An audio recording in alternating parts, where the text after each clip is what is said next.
Okay.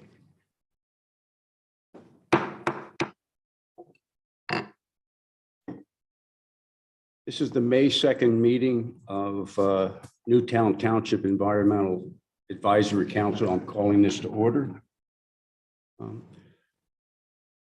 First thing I'll do is take a roll call. Harry Bryant's Here. Janet Grivanis. Here. Cindy Mahalo. Here. Joe Pinto. Here. Bruce Killen here. Sheila O'Sullivan Feely cannot make it. Dane Shoemaker also can't make it this evening. I asked, does that mean we don't have a quorum and we can't? I don't know. We have Does that five. Because you're 7. Yeah. You need at least 4. Okay. Now, what would happen, if you had a vote that was, that would not. Okay. You need a quorum for approval. I mean, that's not normally a problem. Normally you're all vote in favor. But Right. If you were to have a vote that was 2, then Okay. because it's not a those present, it's quorum of approval. Okay. Okay, great. Let's have a moment of silence.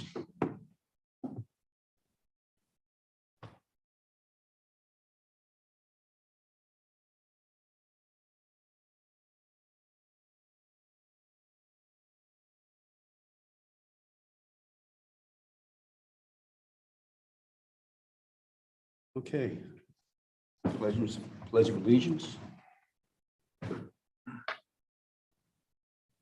Pledge allegiance to the flag of the United States of America and to the republic for which it stands, one nation, under God, indivisible, with liberty and justice for all.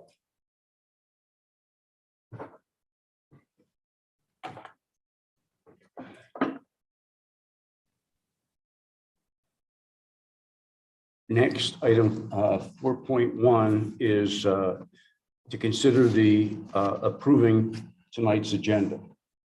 Do I have a motion to approve? I move it be approved. Second? Second. All in favor, say aye. Aye. All not in favor? Unanimously approved. Item 5.7. Consider approving the minutes from the April 4th meeting. Do I have a motion to approve? So moved. Second? Second. All in favor, say aye. Aye. All against, say nay. Approved unanimously. Before we go any further, I just wanted to let you know that Sheila, who is not on the agenda tonight, can't be here. Her husband's undergoing some additional tests that took some time. And Dane Shoemaker, who is on the agenda, 8.1, was scheduled to make a presentation on the sustainable business community. He's been tested for COVID. He feels okay and he's fine, but he did get a positive test. I think it was this morning. So 8.1 will not be discussed. Next, item 6.1, Delaware County Community or Sustainability Conference Review. This is Janet attended this and will give us an update. Okay, yes. This was the conference on April the 21st at the soccer stadium in Chester.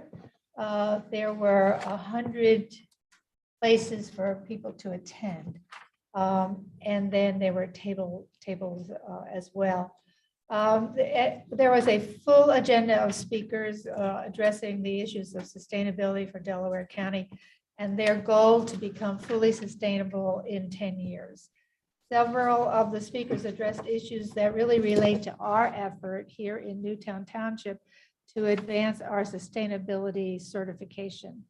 And if you've not had an opportunity to listen to the recording of the event, I have included or will include it in the minutes that I will give to Harry. There were several presentations that I thought were particularly noteworthy that were had to deal with things that we're working with. One of them was the curbside composting in Barrow. They have now gone, the entire borough is part of the composting program. And I had previously gone to the Barrow website to see how they got started and got involved in doing their pilot program. They reached out to other communities to see how successful they had been. From what I gleaned, about 22% of our trash is really compostable trash. And I will say again, I don't think we can consider ourselves sustainable if we are throwing our compostable material into landfills. So I'm taking it on personally as an issue that I would like to research and see how we can work on that. One of the things I will be doing on the 4th of May is to attend the Haverford webinar on composting that's being presented by Mother Compost. And that is a company that will pick up your compost if you prefer to do it that way.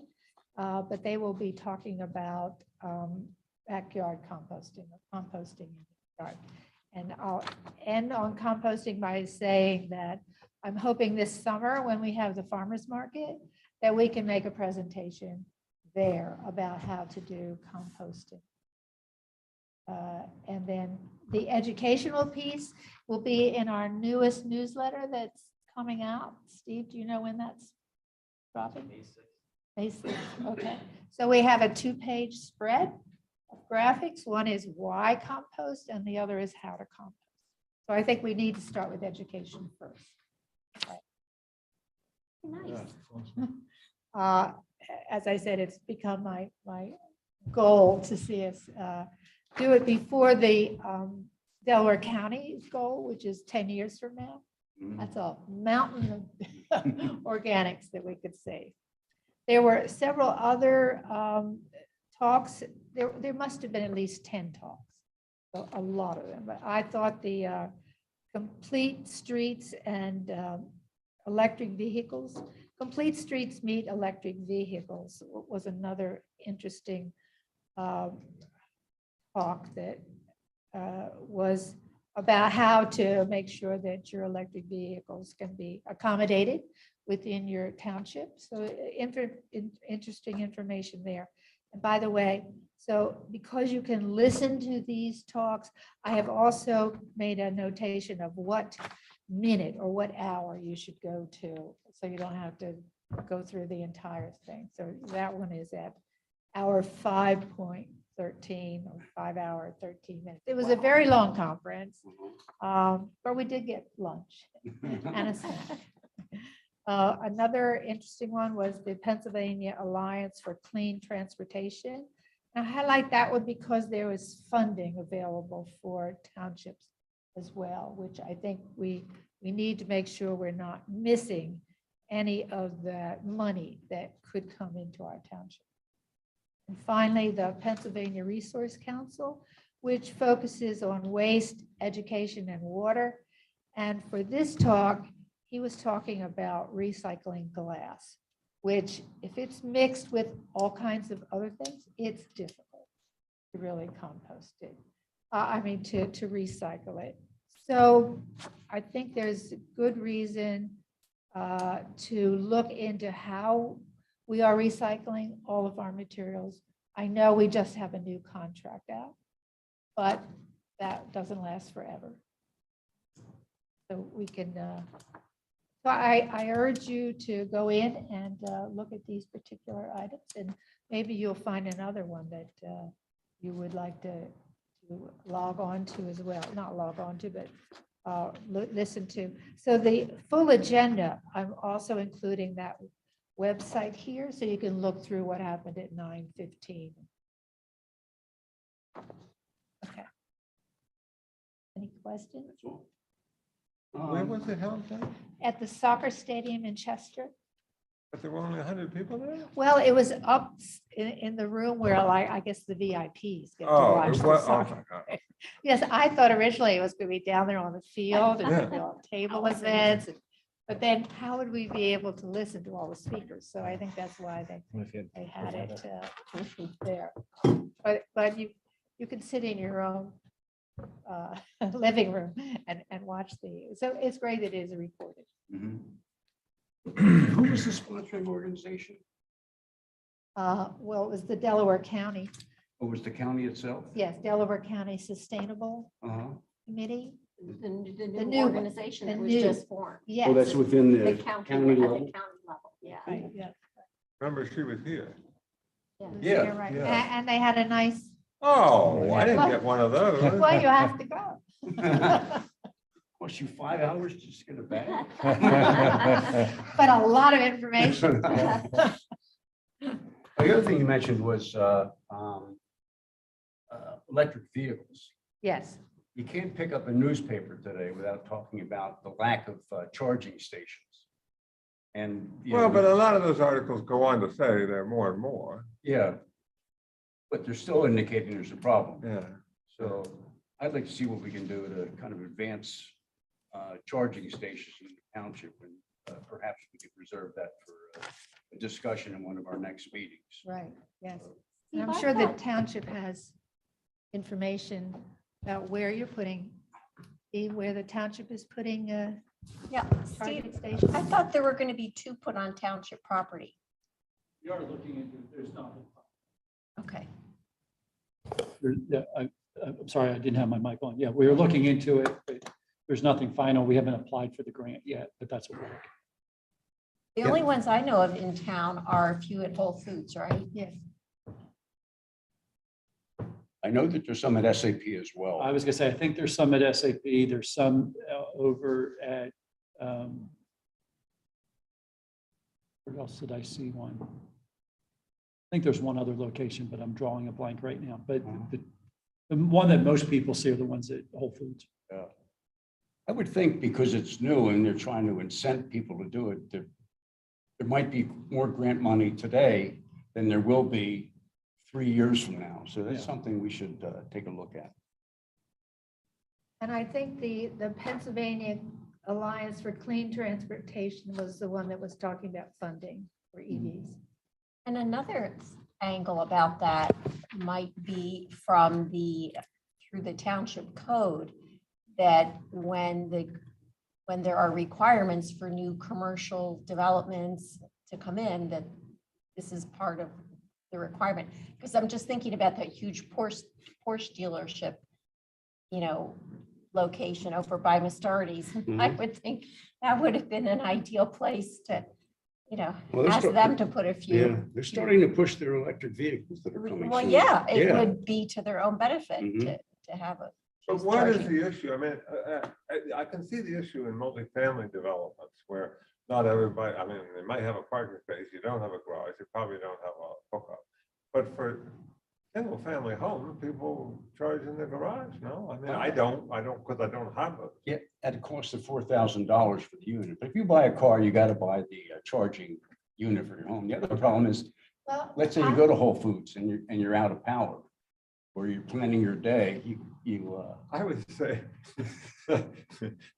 that's your problem. I mean, I don't know why Whole Plan Foods better. ought to be budgeting for Well, Bruce Killen having misread his meter. No, a lot Yeah. of these are metered, just like you Yeah. would pull into a parking meter, right. and you plug your machine in and you pay so much per kilowatt Mhm. to charge your vehicle. So it's not that it's not necessarily something that's free. I mean, it can be. I mean, I know a lot of townships have put them in and initially done it so people would use them and they didn't charge anything. Or not, I say townships, I should say municipalities. Mhm. We put them in Phoenixville, probably close to 10 years ago now. wow. And when I was there, and what we found was in the beginning, they weren't used very often, but as the longer, they started getting more use in that. But a lot of people didn't want, if it was free, they were happy to use it, but if it cost, they didn't want to. But my argument there was, as long as you're really just covering your cost, that's the goal, right? You're not out to try to make anything. The problem is a lot of these things, the costs get a little bit expensive because you're paying all these credit card fees and things like it's not a huge expense, but it does add up over time and you have to decide how you're going to do that. Yeah. Well, there's an issue with plugs. Isn't there? I understand there's not a standard plug yet. There's a Tesla Tesla has plug. one. Yeah, It's and there's different. other manufacturers that they're fixed that, but that's an issue right now. So, But I just plug mine into the garage, into a standard outlet. mhm, You do not have to buy the $4,000 upgrade. mhm. I just charge overnight. I have a plug-in hybrid. Wow. And so I have to live my principles. And so that makes it easy. So you don't really have to go that extra fast charging way. Uh-huh. But I think we also need to make sure there are ordinances for, especially for multifamily dwellings, have some provision for being able to charge EVs, because it's going to take over all of them, all kinds of cars in Sure. the future. We have to make sure that that's not a roadblock. So I know they're looking at all of our ordinances. Is that the one that's kind of flagged? I don't know that that one's specifically on the piece to look at. It would be a little bit different, but we can add it Okay, as something to look at. okay. I know it's part of our sustainability Right. piece, and so it's there, but I don't know how high up on the list it Right. is. Okay. Because we have a couple other things that are ahead of it. As new buildings come up, you want to make sure it's taken care of. So look, I think this could be an interesting discussion. Is it okay if we put it on next, in the June meeting? More on EVs? Yeah, and All right. charging stations. Sure. Okay. You're up again. Okay, I had a busy April. So our bird walk is this Saturday, May the 7th at Garrett Williamson, who has graciously opened their property to us again this spring. So the walk is being sponsored by Garrett Williamson, the CRC, Birdtown, PA, and EAC. For our Birdtown certification, there are certain things that we need to do. So I'm putting the logo on all of those things that I feel are plant related and bird related. All right. So we'll have 3 outstanding bird leaders, and another thing I'm including on our minutes is that if you go to birdcast.info, you can see live pictures of migrating birds and get a count on how high the bird migration is on a particular day. Right now, tomorrow, the birds that are migrating, most of these migrations happen at night. Is why lights out is an important issue. So over 11,000 birds will be migrating tomorrow night into this area, into Newtown Square. So we're hoping that Saturday we will have a wealth of chirping birds to look, or I know our birders will know those songs better than I certainly do, but it's always a pleasure to get out there.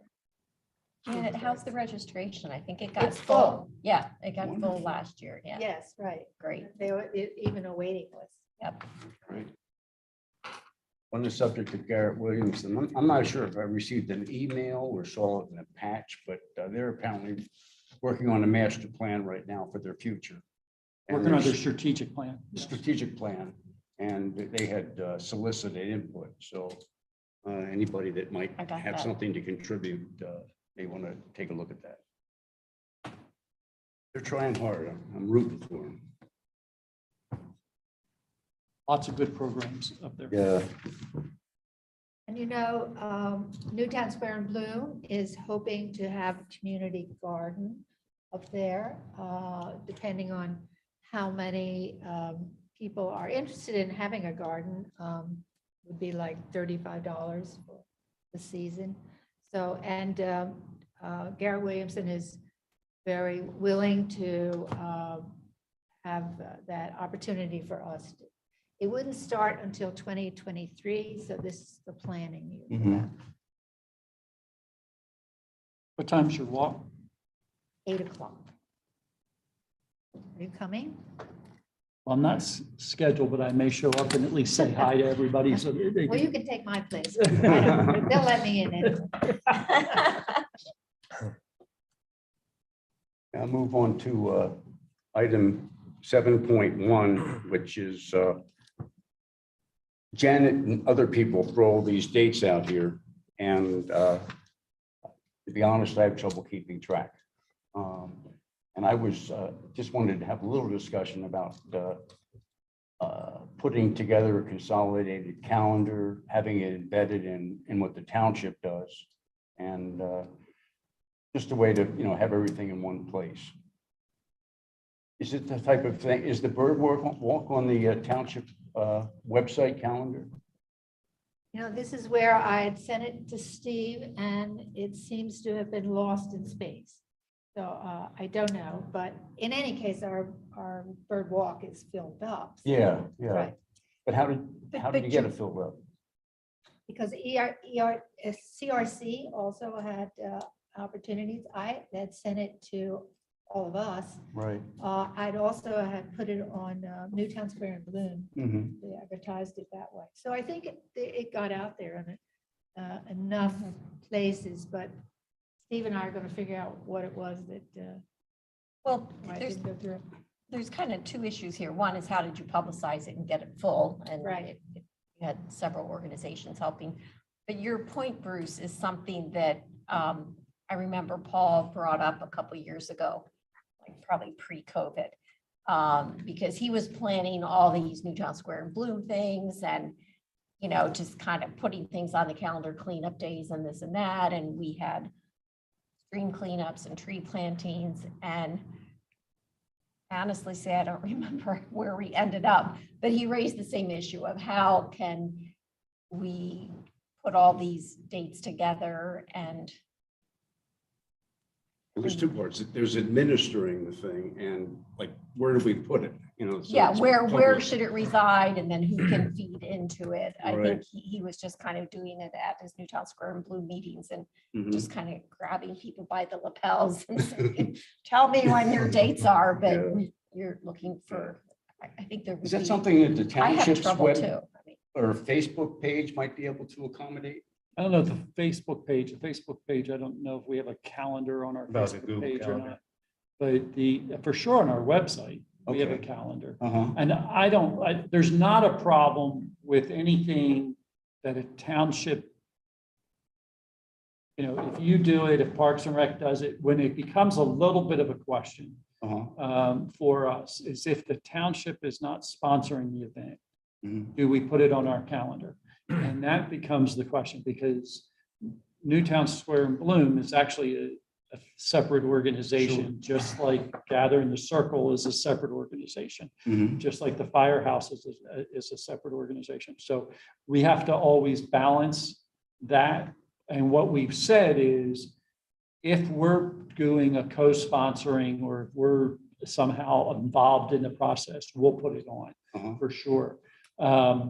But sometimes there's events that happen that are not necessarily township related.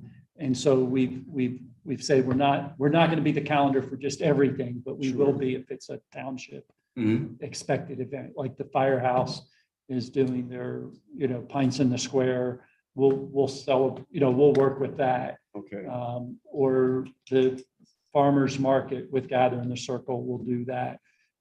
If Newtown Square and Bloom was doing something specific related to that, we would probably do that as well.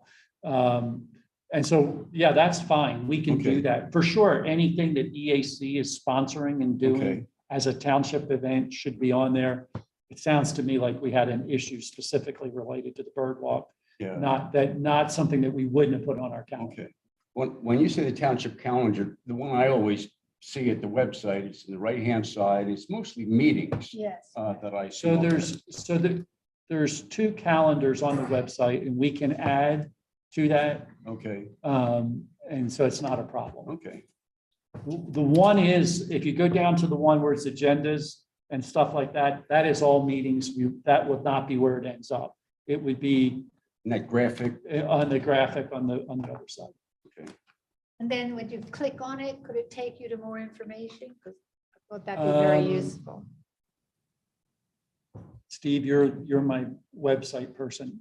Can you set it up so it goes to more information, or does it just list what the event is? Okay. We'll look into it and see. Okay. But we should be, like, if you're doing, like, the bird walk should have been a news post, which, again, we'll figure out what happened, but, it'll be a news post that we put up. And then we can also put it on the calendar for the specific date and do those kind of things. It would be valuable for things like, if we do a rain garden type event, again, it would be nice to have that Yep. displayed somewhere. Yep.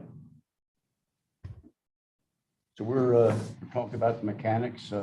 Steve, you're going to be with us by the next meeting, or are you going to be gone by then? Okay. Well, you work fast to give us that input then.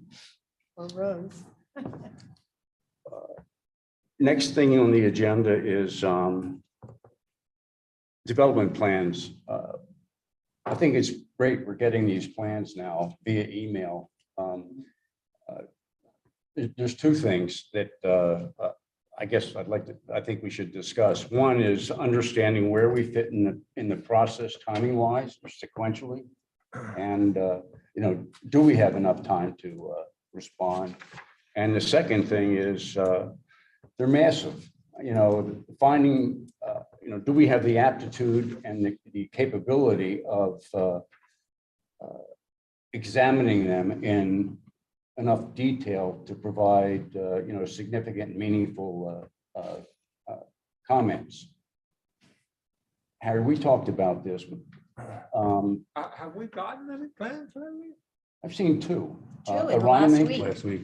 Yeah, Aronimink and what's the one on? Stony Knoll. Yeah. Stony Knoll. How many houses are there? 12 or something.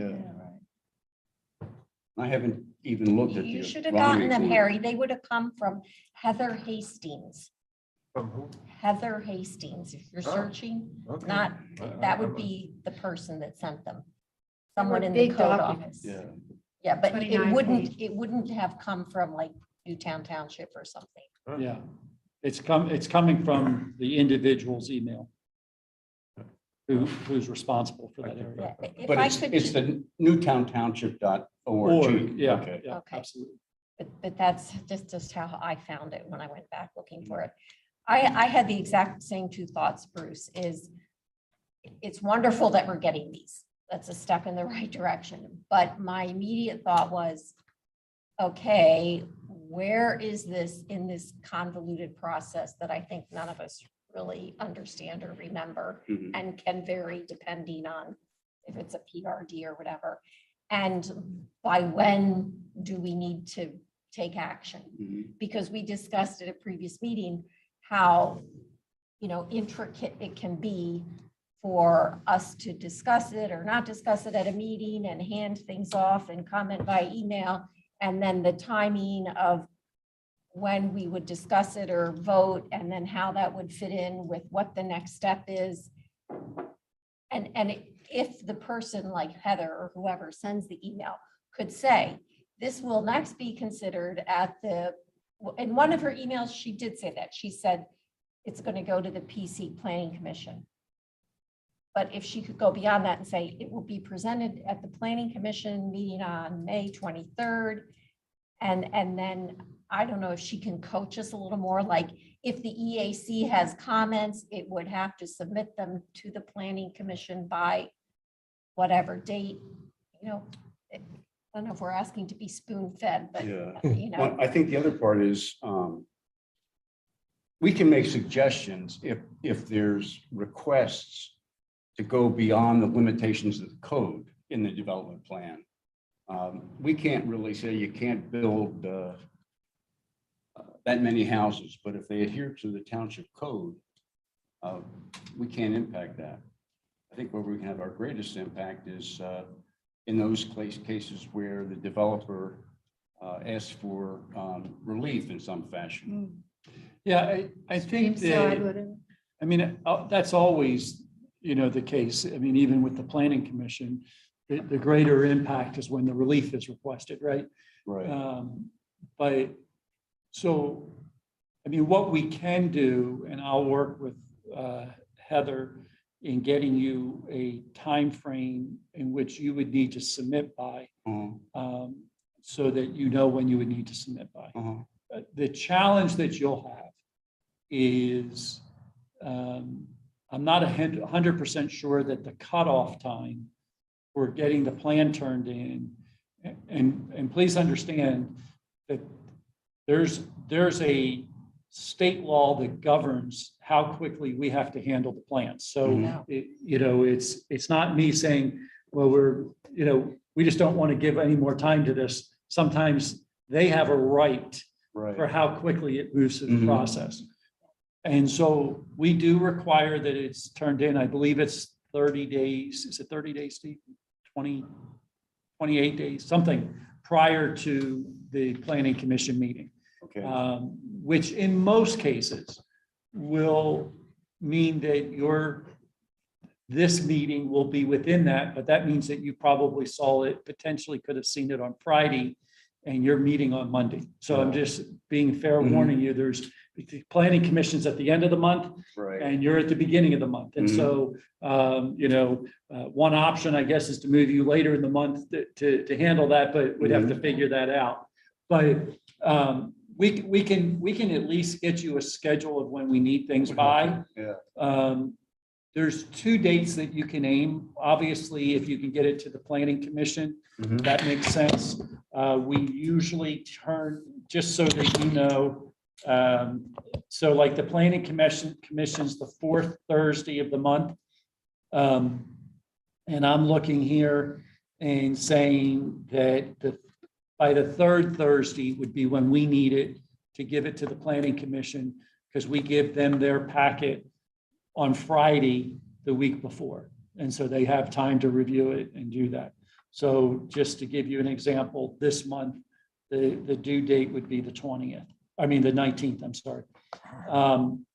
So that's typically how we would look at that. And then the second piece that I would say is then typically, if by chance you missed that date and you want your letter to be reviewed and at least seen by the board of supervisors,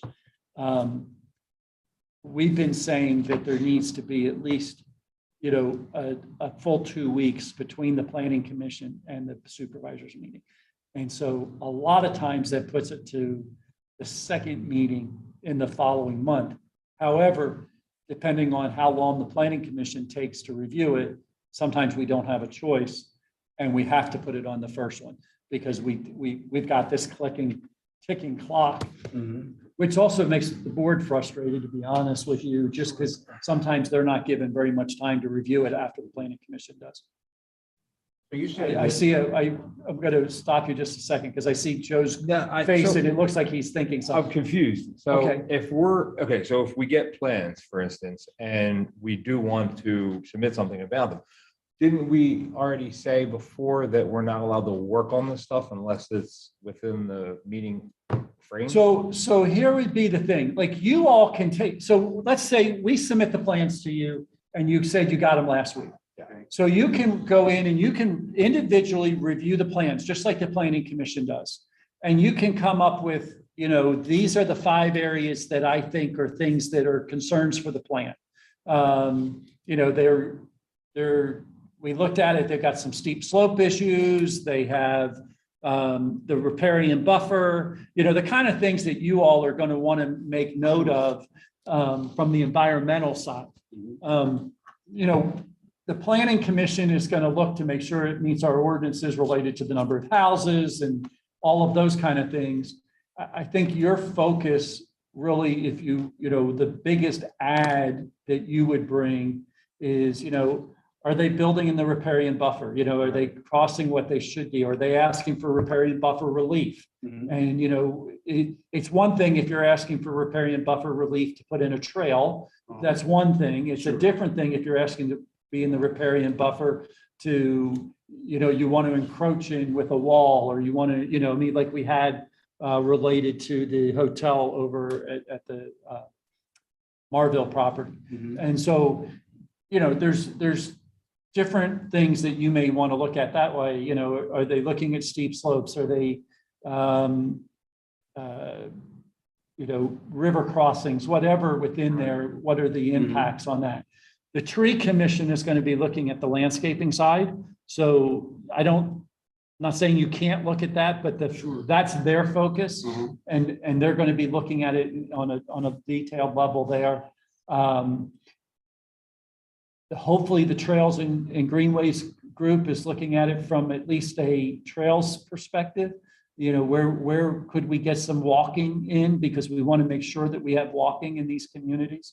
And are they connecting? Is there an opportunity to connect to another trail? And, you know, can we get that done?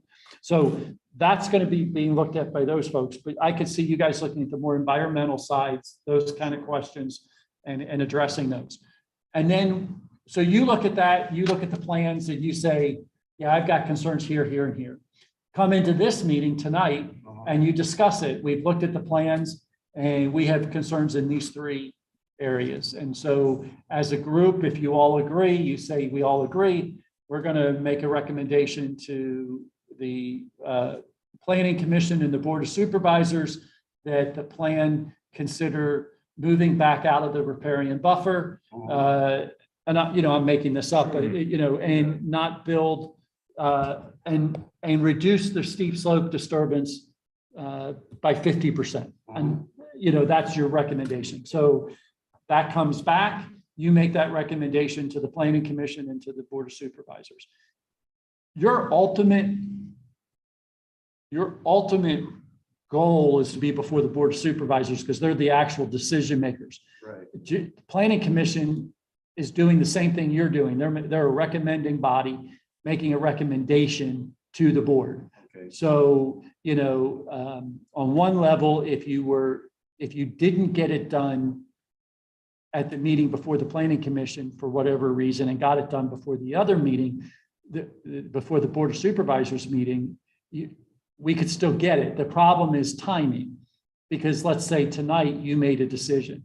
Mm-hmm. Well, the Board of Supervisors meets Monday night. Well, they want it at least a week in advance. So, there's not a lot of time if you're wanting something to do. Now, if it's just yours, we could send it out tomorrow, but that means we have to have it. You have to have a formal whatever it is that you want done at the end of the meeting tonight in order to do that, if that makes sense. So a recommendation is going to planning or to the supervisors or both? Well, I would argue if you can have it done, that it would go to planning, then the planning could adopt it saying, we recommend this plan with the recommendations from the EAC related to X, Y, and Z. Okay. And whatever that is, and we get that to put it in. So now you not only have you made a recommendation, but now you've gotten support of the Planning Commission on their recommendation, on your recommendation as well. Okay.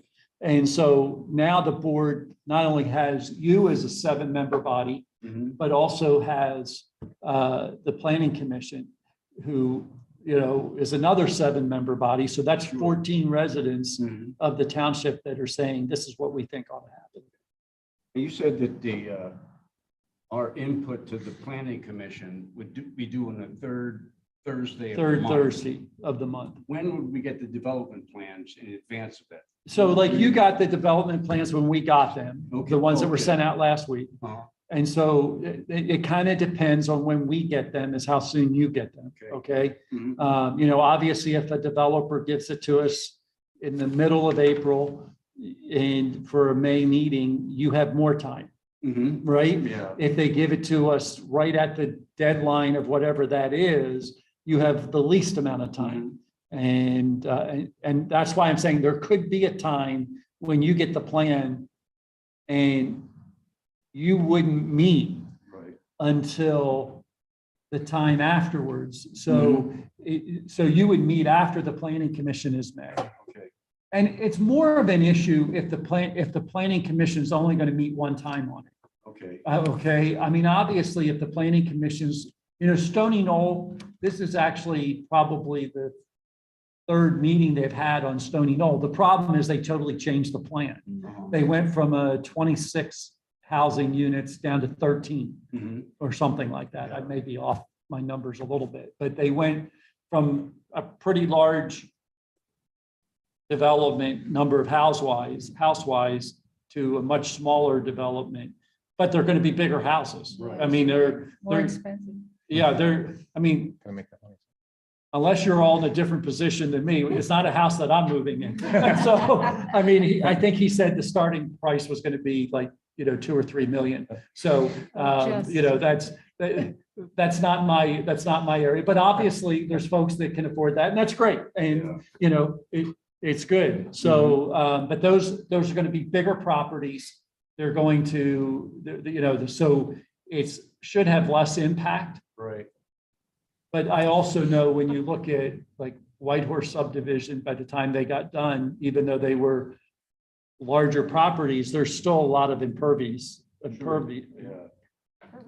And there's a lot of impervious surface on those by the time they put in, there's a circle Pools and the driveway. patios. There's patios, there's porches, there's pools, there's outbuildings, there's, whatever.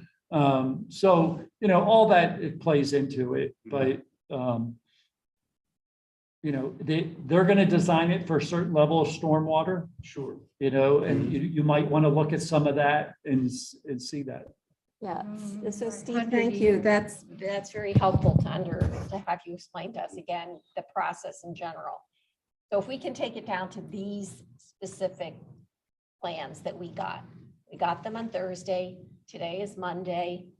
The planning commission is meeting the fourth Thursday. We would have to have our joint statement to them by the third Thursday. But the only way that we can collaborate on that is during the meeting tonight, which I don't think any of us are prepared to do. So it seems like that ship has sailed. Well, here's what I would tell you. For that. For that, it has. But but- could we not, if we don't get to comment on this, on either one, to the planning commission by their meeting this end of this month, then I think what you said is that will go to the board of supervisors at their first meeting in June. First So- or second, depending on, First or if, second. depending on the timing So of it's, the project. it's possible that we could independently review, come prepared to our first meeting in June, ready to have a polished statement by the first meeting in June, and still get that to the board in time. Absolutely.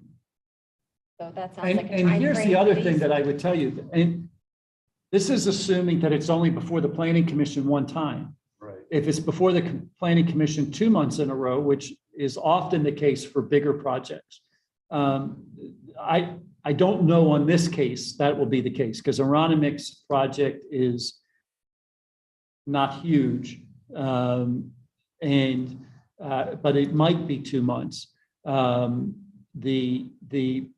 Stony Knoll project, if it hadn't already been before the planning commission, I would say there's a good chance it's going to be 2 times before the planning commission.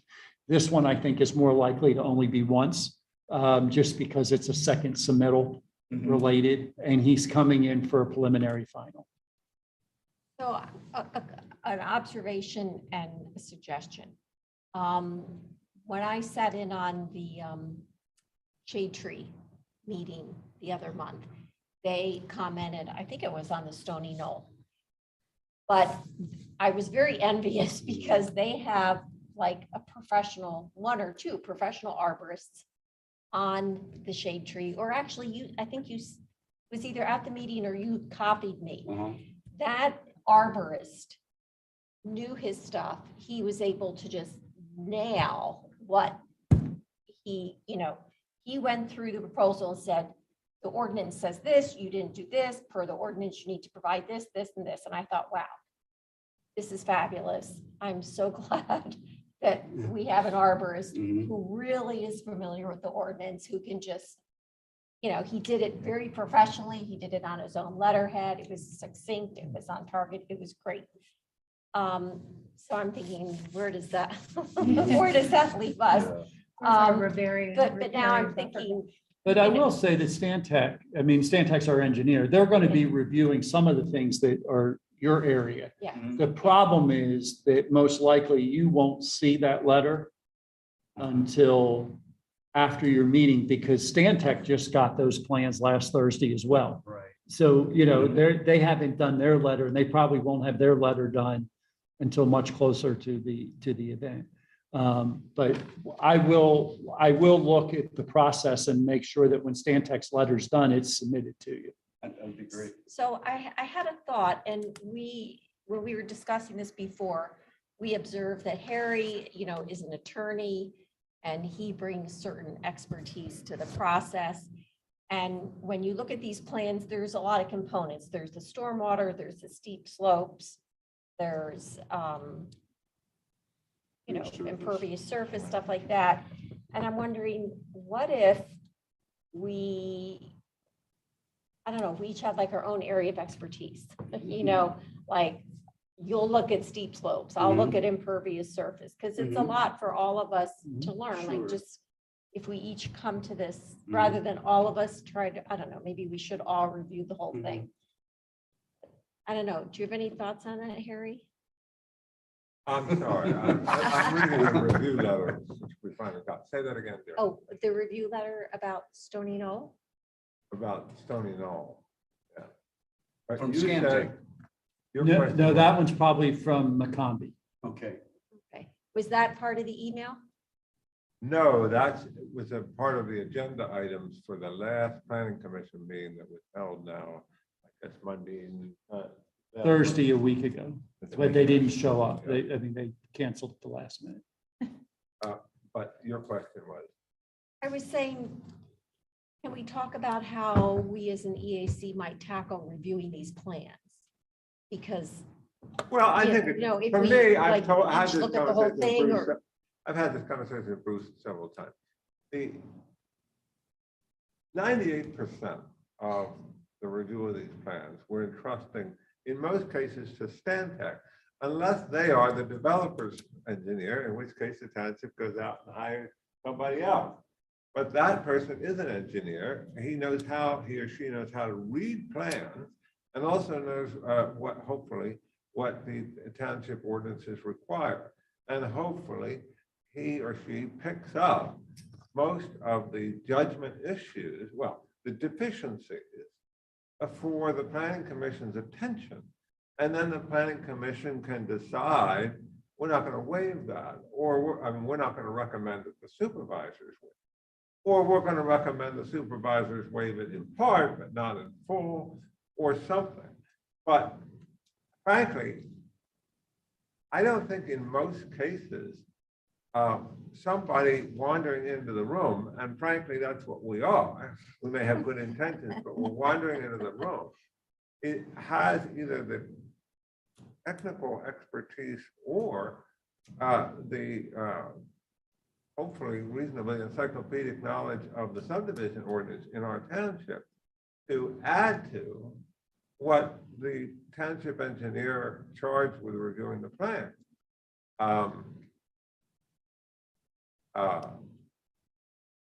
has already identified. Now, you may have a different view than the planning commission, and if they're willing to listen to you, I think you're free to say. I would not, for example, Stony Knoll, the cul-de-sac is much longer than the township ordinance permits. Now, we have longer ordinance cul-de-sacs in the township. I live on one, Bruce lives on one, Janet lives on one. But there are planning issues and safety issues associated. And they may say, well, we just want to waive it. And you might say, well, I don't think you should, or we'll really recommend the supervisor that waive it. And you could say, I don't think they should, or if you do, you should extract 2 more lots from them or something. I think those are views which, remember, the public could hold, or remember the EAC could hold, but I think it's very hard to assume that we can pick up things that the person retained by the township missed. yeah, You may, we you should, may, we you should may. try to do their job for them. Yeah. I mean, the things that occurred to me on Stony Knoll when I looked at that were, okay, you've got these open sedimentation basins again. to me, more of these hideous basins, which are just usually grassed out. Right. To me, they're an eyesore.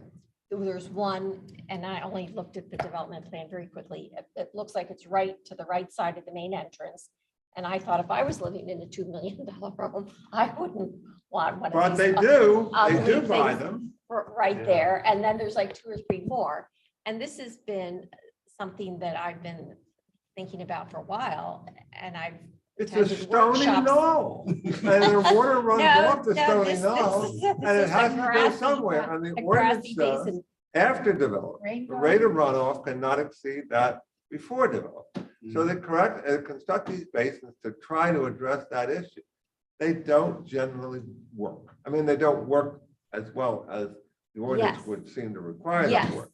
But no one's come up with another solution. Well, there are various, and I'm not an engineer, but I've listened to enough engineers talk about this, that I know there are various types of, there are wet basins, there are dry basins, there are grassy basins, there are vegetated basins, and there are better performing style of basins, engineered basins that have more habitat value and function better than other ones. So I don't know that we're ready to make the change with Stony Knoll, but to me, it raises the issue of a longer range issue is, can we do something with the code to get better designed basins that maybe function for longer or provide more habitat value? And then I went down a whole rabbit hole once about the sedimentation basins to understand how they're inspected. And Steve, as I learned, and you tell me if I'm wrong, that when a development plan comes through, the developer has to put up X amount of money that covers the cost of the township engineer going out and inspecting it for maybe 5 or 10 years, that the O&M, the operations and maintenance specifications that were in the plan are being done, and that the basin is performing up to snuff. Now, after that 10 years or whatever expires, All bets are off. all bets are off. And how I ended up there was the head of Garrett Williamson was complaining about the deluge of water that they're getting from the offices in Campus Boulevard. And I spent more time than I should poking around those sedimentation basins back there, looking at them. And They're old though. I mean, they're very old. And that's the point is, and I inquired, it's like, okay, well, what happens to a sedimentation basin when it's 20 or 30 years old and it's not being inspected anymore and it's not maintained and the downhill resident is suffering because of that? I don't think there's anything that can Well, be done at this. I mean, The township has the right to continue to inspect, and we do. The difference is that the property owner is no longer now paying for the inspection. It's just part of our business operation. And, we've done that. We go back out and we inspect, but now it's, in fairness to say, it's now being shared by all the taxpayers instead of just the individual. And we've done that on several of the ones. I don't know that we keep the same regimen. I think we kind of try to go to every couple of years, every 3 years kind of maintenance on those. I've even said in the beginning, it's probably okay to wait 2 years, and we probably need to inspect them more often as they get older, not when they're new, because when they're first built, they're probably doing what they're supposed to be doing, and they're probably working like they're supposed to be. And you and I both know when you pulled out of Hunter's Run, the one right across the street from us, actually did exactly what should happen when you don't take care of it. It overflowed, came out, and there was a lot of problems. We were having flooding right there at Bishop Hollow and Campus Boulevard because it had been neglected. We got them in there to maintain it, and that has pretty much stopped all the flooding in that location. Going back to your comment, there's different ways to do these basins.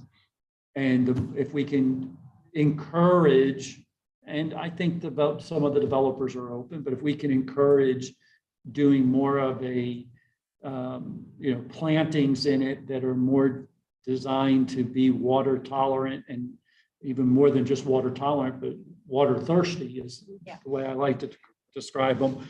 I think it helps the township.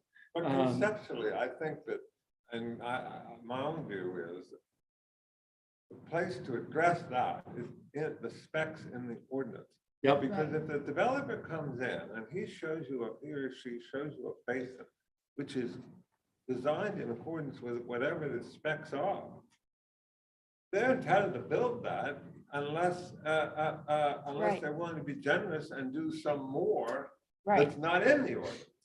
And so it seems to me, the issue is not so much what's in this plan, but what did the ordinance require? And if the ordinance requires more, and they haven't proposed it, then hopefully the township engineer is going to say, you haven't specified the plantings, and the plantings have to be X, Y, and Z. Exactly, because that would give, if it's in the code, that would give the township the leverage going forward. And So then I don't know yeah. where are there revisions to the subdivision and land development ordinance in the works, or where are they? Not yet, but So there that's- is. That's good in a way, because Cindy and others who are interested, hopefully there will be an open forum at some point where Sandtech will be there. And the people working on it will be there. The planning commissioner is never doing that.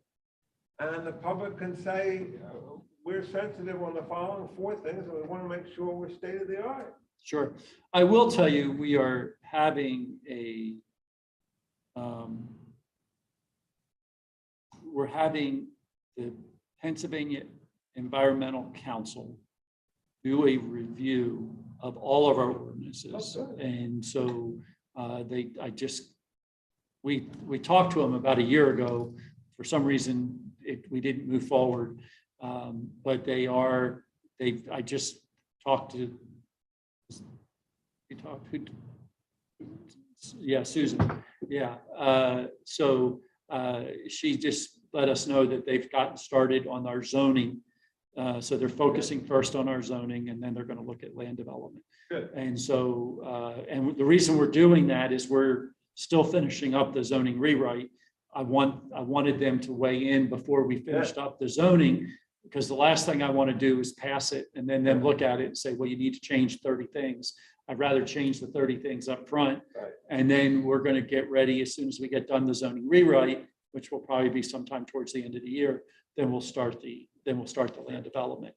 And my guess is that'll probably take 1.5 years, 2 years. But it's a big issue. And one of the things that we can talk about, and is if there's something that we think is so important, you guys have done this well, probably the most of any committee at the township, is put forth a recommended ordinance change. And you could do that if you feel like you want to get something on the books before we get the review done. The good news, bad news. Okay, I'll tell you the good news, bad news. The good news is there's not a lot of land left to be developed. Well, I know that. On one we level. always think, well, this is the last development anyway, so why? But I mean, there's still, to be honest with you, there's still probably about 350 acres left to be developed that are out there. And I suspect over the next couple of years, we're going to see that potentially come to be, because the sewer lines will be in, and the developer can come in and connect to the sewer, and it'll be easy to go ahead and move forward and do. So, so there is potential to continue to conserve and to take care of what's left.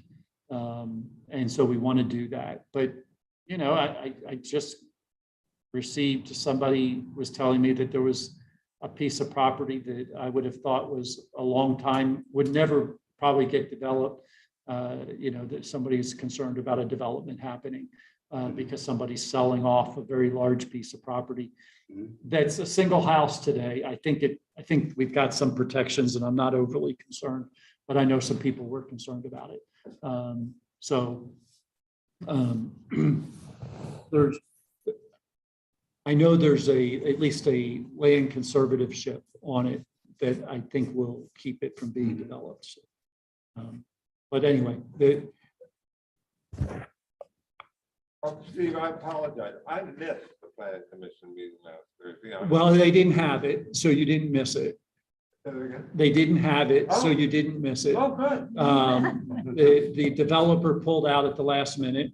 And I say last minute, I think it was even the day of the event. It And they wasn't. weren't ready to talk about it, so they didn't talk about it. No, Aronimink, we told them they had to wait until until the May, I'm sorry.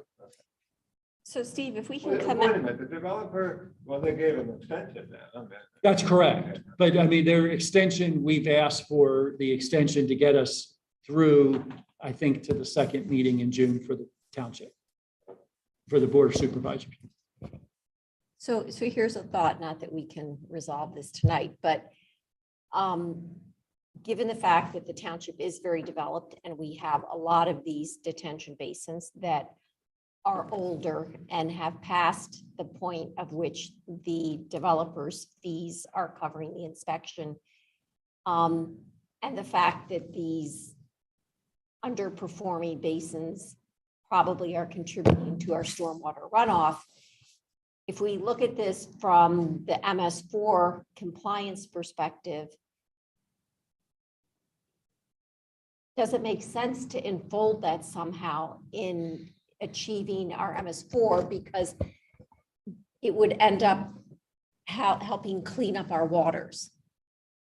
You know, and I know it probably doesn't fit in all the little formulas and all the point Yeah, I think scoring that's the system. challenge. You know, I mean, I hear what you're saying. I think the MS4 actually takes some of those out, removes them from discussion points. So that's part of the challenge that See, goes before us. Because to me, during one of the really heavy rains, I drove down Bishop Hollow to, I guess it's Media Line Road down there where you're almost to the reservoir. There's that stop sign just before you get to the reservoir. It was underwater, the entire intersection, the properties. And to me, if you follow that water back, it goes back along Bishop Hollow Road, along the edge. Are you talking at the corner of Gradyville and Bishop Hollow? I guess it's Gradyville. Yeah. Okay. Okay. The stream there is the stream that goes through Gradyville, right along Bishop Hollow, and under Garrett Williamson's entrance. It goes back to Campus Boulevard, to those underperforming stormwater basins. And I've stood there in the rain and watched the deluge come out of Campus Boulevard through Garrett Williamson, and it goes all the way down there. So it to me is just frustrating that, you know, that's a problem, and it's got to be contributing to erosion, and it's got to be impairing water quality and the sediment ending up in the reservoir. But then you say, well, we don't have clout over the underperforming stormwater basins that are, you know, at the origin. Well, I would argue we still have clout over some. I mean, I'd have to go back and look. I mean, those were probably put in prior to the fact that there were maintenance agreements even in place. My guess is because of how old they are. But we have gone back. We successfully went back on the one. We should be going back on others as we look at them, and we can. Steve, who are they normally owned by? A sort of a homeowners association? And you So- have to assess the homeowners association to reconstruct them? So this is interesting because on Campus Boulevard, it depends. In some cases, it's owned by the individual property owner. And in some cases, it's owned by the association, and it depends on where that basin is. And, you know, we've had to go back and dig through a lot of paperwork to figure out some of these things. And it's always harder the farther back it goes because, you know, the number of people that have this information up here gets less. And, you know, the documentation is, you know, usually buried somewhere in our archives, and you have to go figure out where it is, and you get to pull exactly what we want. And so, but there are options and there are ways that we can go through that for that. But again, the other side of that is there's a lot of areas that it's within since we passed the ordinance, and I don't remember the exact year we passed the ordinance. I can't remember, it's 13 or 12 or something like that. So anything that's been developed since then, we're evaluating and still doing, and we'll be going forward. And it's one of the things that's in discussion as we're looking for long-term stormwater solutions of how we're going to finance continuing to inspect and review these basins on a long-term basis. How we're going to handle MS4, how we're going to handle these communities that, were built back in the 50s that had zero, or, they've got 4 inlets for an entire community, and you look at them and you go, well, that you and I today would look at it and say, that's never enough to handle what's going on. And so how are we going to handle those? And so we're looking at a funding means to look at this. But I will tell you, it's not an easy solution, and it's not one that is going to be very popular at the end of the day. So, but if we're going to be a township that's committed to addressing these kind of things, we have to look for ways to do it. I mean, if you've been at the township supervisors meetings since October, we've been discussing stormwater, not at every meeting, but at quite a few of them. And the number is staggering. It's absolutely staggering what it's going to take to fix just some of these areas. I mean, it's tens of millions. The cost of remediation, or just the number of different areas that are being affected? Yes, both. We looked at like 30 plus areas that we know of today that need addressing. And, I don't know that there's one that's come in much less than $1 million. And so that number goes way up. And most of the fixes are, even just, if you've driven through our own parking lot and you've seen my red cones, that's a stormwater problem that we're trying to get fixed, and we've been working on that for almost a year. And I've been told that the final piece will finally get here next Friday, so that they can actually do the fix. And we've got materials out there today, but it's taken months just to get the pieces. And so this is not this isn't as simple as saying this is what needs to be done and just go do it. We know of several neighborhoods where the fix is $6, $7, $8 million. Well, that's a great number, but when you look at it, where are we coming up with $6, $7, $8 million to fix? And so that's the next question. What about this scenario? Let's say a recently developed area, a community, I'll use Lister as an example. It adheres to the current specifications today. Yep. 10 years from now, that fails. That's on the community association, not on the township, is that? Yes, it is on the individual property owner to maintain their stormwater management solutions, right? And they will be required to do so. HOAs will take care of it as an HOA. If it's dedicated to the township, it will be on the township to take care of. If it's something that's on an individual property, it may be on the individual person's property. If you go in today and you decide that you want to add a 1,200 square foot addition on your house, and assuming that you're not going up, but that you're going out, you're going to have to do stormwater management of some sort to do that. And it then becomes your responsibility to maintain whatever it is that you had to do for that additional 1,200 square feet. You still, you live in a house that was built before stormwater was required. Exactly. So you still haven't tackled the original, and I don't know what the size of your house is, but let's say 2,000 square feet footprint of impervious coverage that you have on your property. You haven't done anything about that, plus your driveway, you're right? But you've only taken care of that 1,200. So I mean, we have two things we're looking at. We have everybody who's building new, we're looking at solutions. To be honest with you, we are up to date as what the stormwater requirements are. Oh, But stormwater requirements are out of date based on the type of rainfalls that we're having. And so even though our ordinance is up to date and people are building that, they're not significant enough to do that. The other side of that is, you know, I've talked to several engineers who have said, if we build to what these storms are, and we build stormwater management systems to do that, we probably will stop all building to be, because it would be cost prohibitive mhm. to do that. And so, you know, there's going to be some challenges here in how we move forward and what we're going to do. And we can put things into place, but we can't make it so people can't build. Like if you can't be, if the regulations from the state, we can be more restricted, but you can't be so much more restricted that you make it impossible. Right. And, you know, it's funny because we all want the ability to do what we want to do on our place, but we don't necessarily want the ability for everybody to do on theirs. And so we have to have that wonderful balance, but at the same time, figure out, you know, there are some things we really have to look at. Cindy, have you read the township engineer's comments on Stony Knoll? No, Well, you should look at it. It was in the agenda package.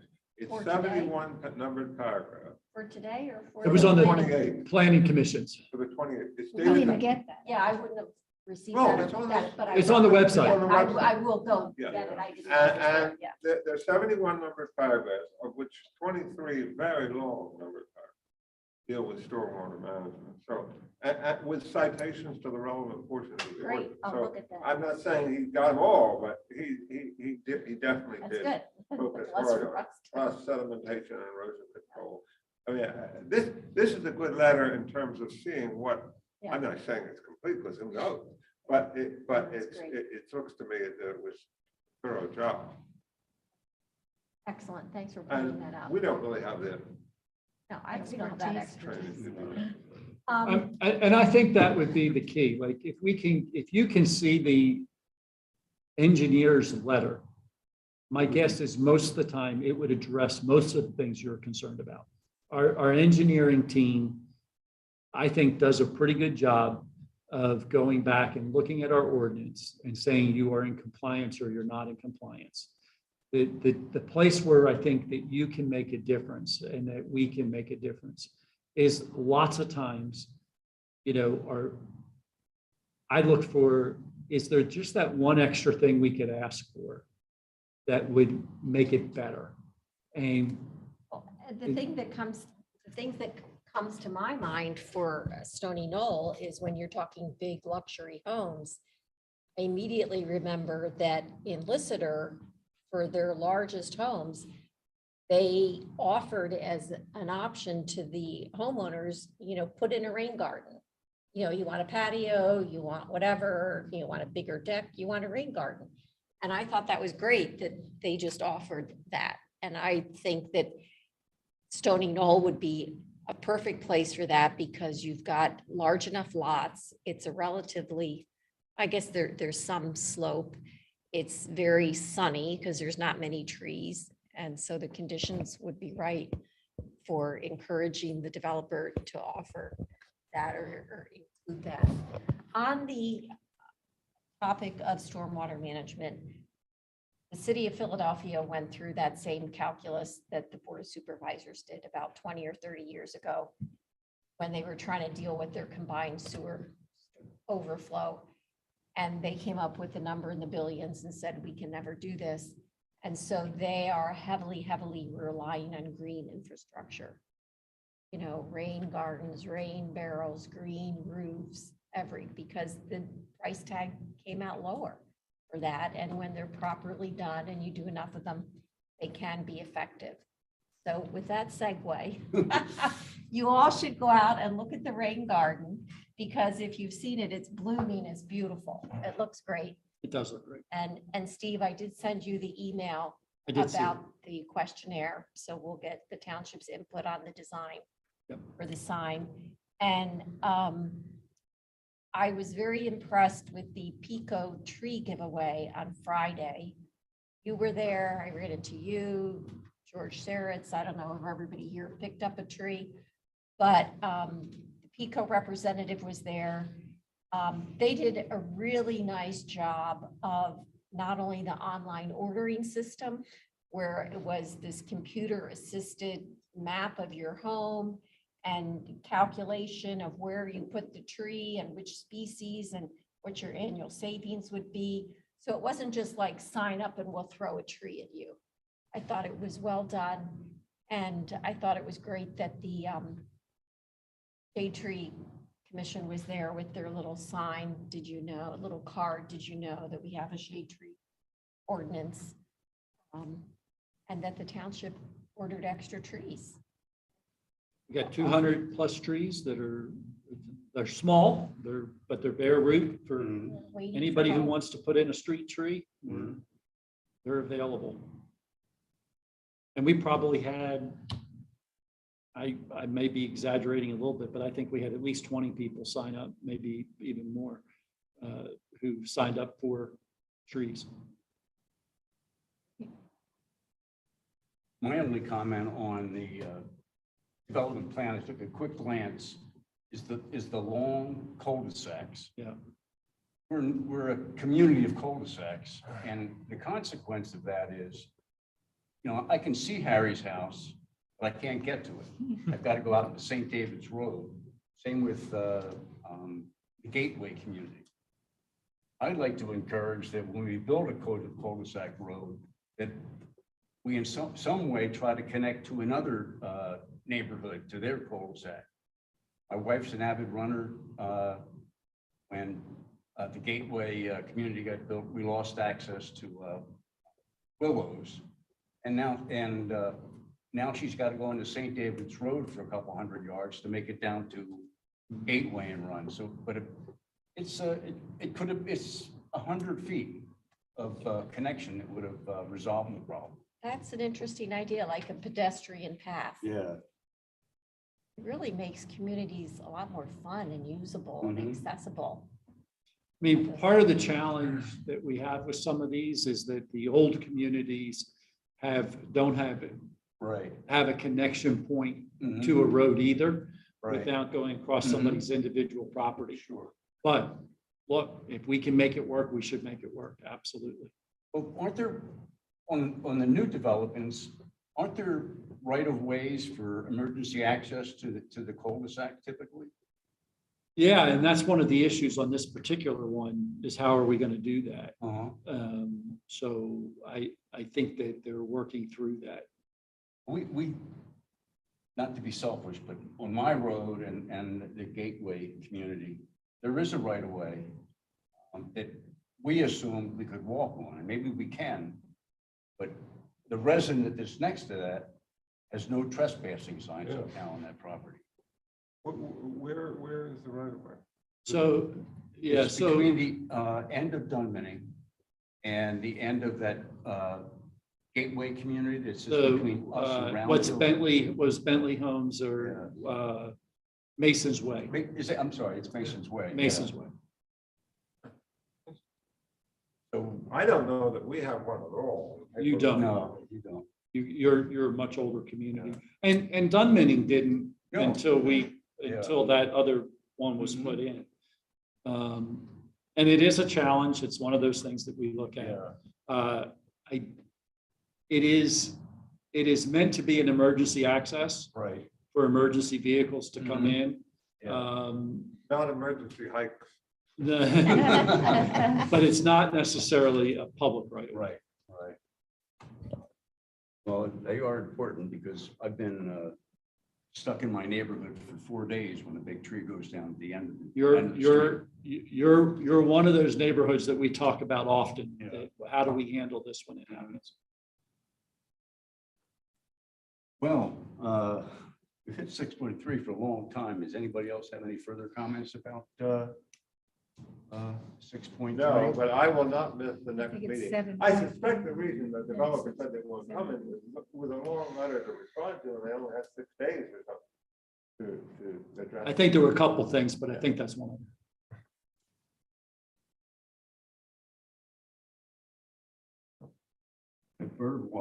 I'm sorry. it's- I think we're up to 7.3. Well, that, we did 7.3. So that was parking day, 7.3. is 7.2, parking we day. just got finished. I'm sorry. Your numbers may be different because you've been reciting different numbers. This one says discussion and possible action on International Parking Day. Yeah. Event, Okay. right. Mhm. And That was that was Sheila. for my comment. Oh, that was that you? then? Yes, Okay. right, yes. Take over. So the Circle at Sundown on September the 10th is something being planned by Gather in the Circle.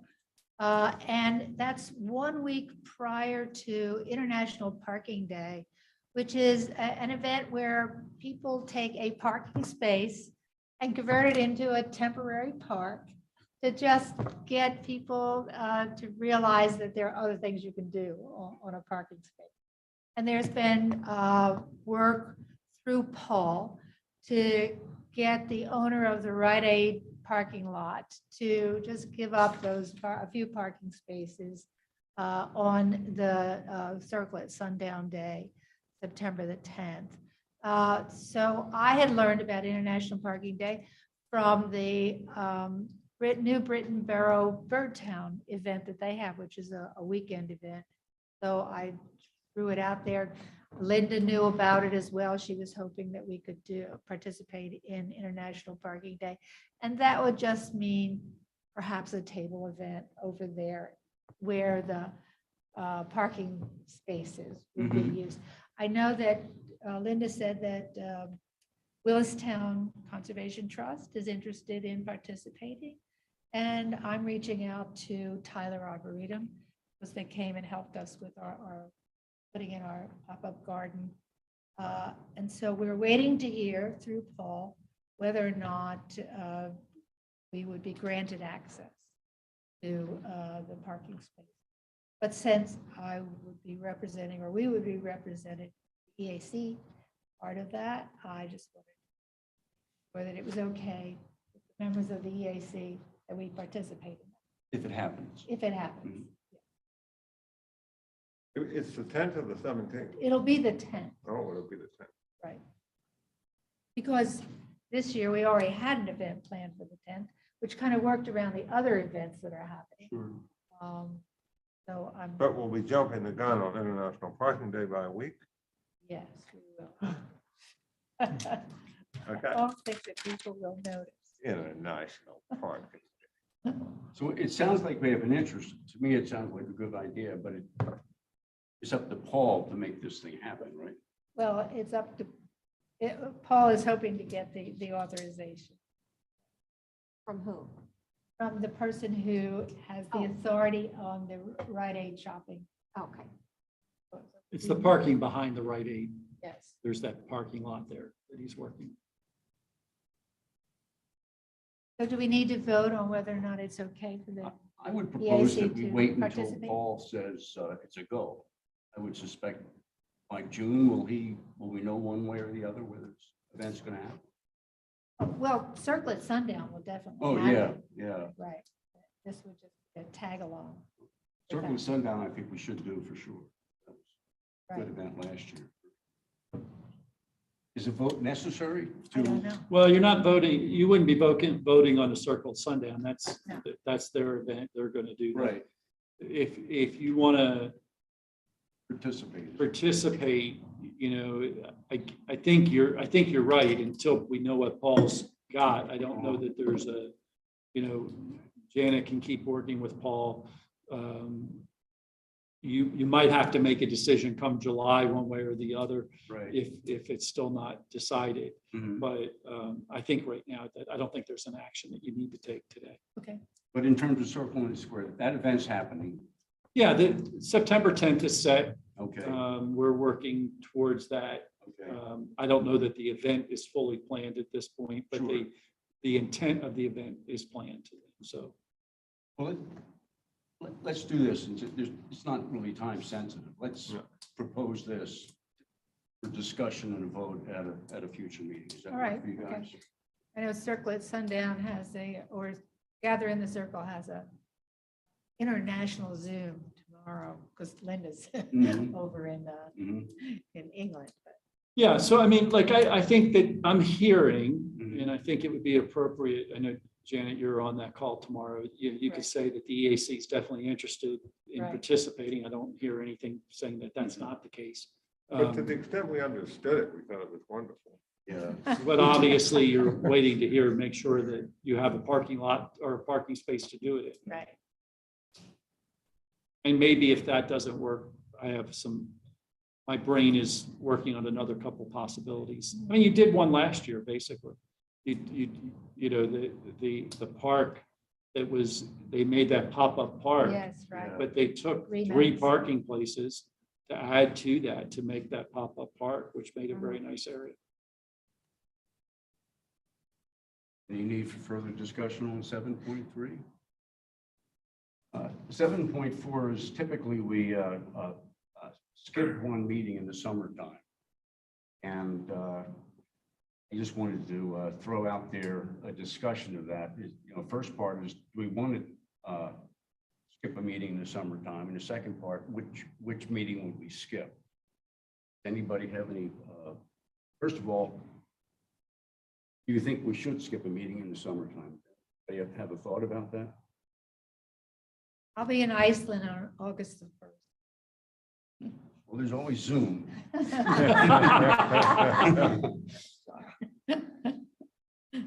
Well, I'd like to see us skip one. July 5th, which bumps up against the holidays, think seems like a that's right. natural fit. Yeah, I think that's the most obvious. If we Yeah. do decide to skip one, that would be the one I would choose. Yeah, I can Harry, go you're with that. good? I'm You're okay. Too? Yeah, All right. yeah, Is that a votable yeah. item? We'll have a motion to skip the July 5th meeting. Do I have a motion? I If- move. Second? So moved. Second. Okay. All in favor, say aye. Aye. All against, nay? Passed unanimously. 8.1 was going to be a presentation by Dane on the Sustainable Newtown Square Green Business Initiative. I discussed that with Leonard. He thinks it's a great idea. He suggested we wrap some details around that. We've done that. And the purpose of the presentation that was going to be held tonight was kind of a dry run on what we'd like to present to the supervisors at one of their meetings. So we'll do that in June with a target to get in front of the supervisors in the month of June. Well, tell Dane that those of us who looked at it are terribly impressed by the Yes, amount I of work that was. went into it. Yeah, And it looks, he's thought through it, yes. yeah. Very professional. Yeah. Public comment? Doesn't look like there's any public comment, and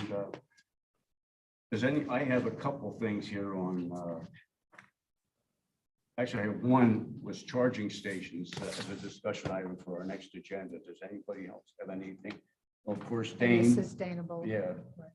Anybody else have any suggestions now, or I can solicit them an email later on? I was only going to ask that last month's agenda said we would be talking this month about the possible consolidation of non-recyclable trash collection, but we're holding off on that. Yes. Okay. I just No, want to make sure yeah. it didn't drop through the Mhm. crap.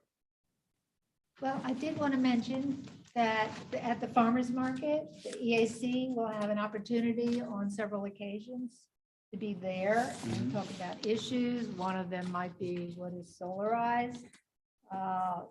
This is something that's not run by a business. It is supported by Haverford, one who has, and we had a presentation here, Solarize, and to help our residents understand that they can still get money from the federal government for solar panels. Do we know what our dates are that the EAC? No, they haven't chosen them yet. I know there are 10 different groups that are interested, from the library, I will say this, this year we have an opportunity, the township has purchased a tent. We had it up. Very nice tent, very nice sign. And we've done some banners, and so we're not as limited to, like, because we have so many different groups with the township, we could actually take and set up a tent there. We need to bring that up to gather in the circle tomorrow, but I think that it's very possible that in addition to their hosting tent, we could have a tent that would be for our groups and be set up and be ready to go, that I think would be at least attractive enough that people would come up to it. Would you? Oh, it's very attractive. So Yes. we've tried to make it something that was, brought attention to the tent itself, and also, and we have, that was a 10 by 10 that we had up the other day. We also have a 15 by 10 that could be done if we needed to have some additional space. But I mean, we're prepared, it's a matter of having enough people to do it and people being around, because we won't always have the staff just to be there to staff it the whole time. But, so anyway, so that's another option. I plan on having that discussion.